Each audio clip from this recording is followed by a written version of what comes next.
are is a distribution site where people are giving out things like water, ice, at one point tarps, even food. And a lot of the people back there, volunteers from the local high school. This is the Save a Lot on Oak Street. And I do want to bring in Jerod Gross right now.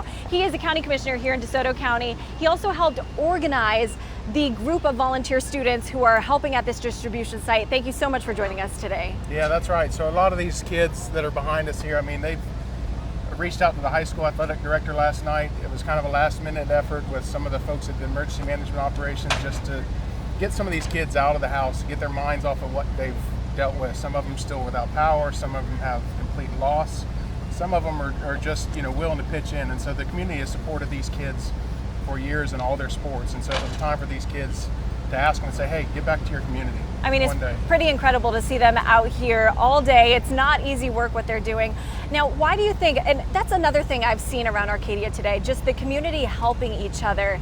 Why do you think it's so important for the kids to be out here right now and experience that? Well, I think, in our community, it's a small knit hometown feel. Everybody, seems to know everybody, try to come together. And we're out to help each other. I mean, it's there's no separation or division here. We're trying to help everybody. And we know the community is still really struggling to pick up the pieces right now. Progress is being made, but still a lot of work to be done. How can our viewers, how can we all support the DeSoto County community?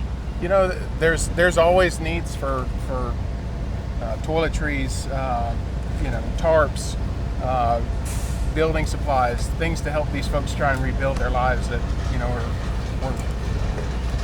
were hurt hard in the flooding, lost complete houses, and then of course with the wind damage and everything else. I mean, it's a lot, and it's overwhelming to some of these folks.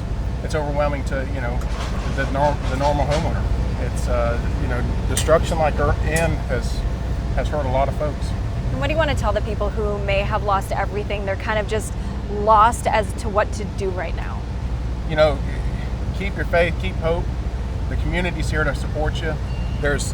It's humbling to know how many folks have come from out of state, out of county, just to come here and help us. And we're not the only ones. You got Lee County, you got Naples, Collier County, and you got other counties across the state. And just the amount of outpour of private help and donations and churches, and you got Alabama Baptist charities, and you've got different folks here to help. It's humbling. Commissioner, how are you holding up? How are you doing? We're doing good. Yeah. I mean, we're blessed, and as a county, we're strong. There's a saying out there, we're Arcadia strong, and we will survive. We went through Charlie in 04.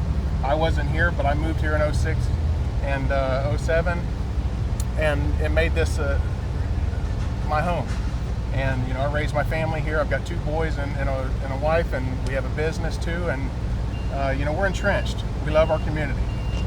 Commissioner, thank you so much, and appreciate all the work you're doing here. And again, you don't know exactly when this distribution site will close, but it will at least be open again tomorrow. Yes, ma'am. All right. And probably through the weekend. Thank you so much. We appreciate your time today. Thank you. Thank you. And Paul, that's something we have seen throughout our time here in Arcadia, the community really coming together and neighbors helping neighbors. It's something truly special about a tight-knit community. And coming up a little bit later on ABC Action News, we're going to show you how some local business owners, they actually banded together, they worked together to put on a clothing drive to help people. It's the downtown Arcadia, the businesses there, they're really working together to help get this small town back on their feet, and they want to make sure everyone remembers them and that they still need help, and the need here is great as well, Paul.